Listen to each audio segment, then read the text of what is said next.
So many times running backs are categorized as this is a speed back, this is a power back. It seems you have a wide range of all of them being able to do maybe a little of everything. Is that deliberately what you kind of recruit to, or is that just the way they are?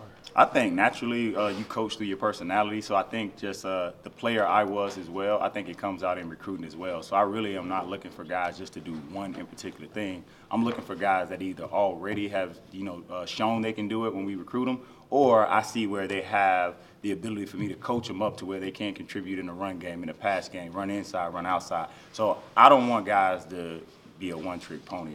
Those aren't my kind of guys. I want them to be able to contribute in every facet of the game. So I think it's a byproduct of that's who I was as a player. So that's kind of how I view the game through my eyes. What does Dexter have to do to earn more playing time? After the Duke game last year, Coach Kelly mentioned how he was the only one out there showing any kind of fire or enthusiasm, but yet he didn't really play that much. Well, what's the next step? Just keep doing what he's doing. It's a new year, so the room is different. You had Tarian, you had Josh, you had Dexter. Now you don't have Tarian, you have Josh, you have Dexter, you have Tony. So just continue to do what he needs to do. Just continue to improve, and he'll have more opportunities because there's a different guy in the room.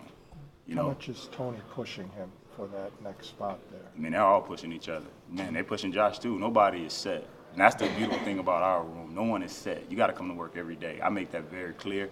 That's the expectation. We don't have a starter. We're going out and we're competing to see who's going to be the guy that earns the most playing time. I know Josh has earned some praise from Coach Bayless as far as leadership in the weight room. Do you see that translating also over to the field?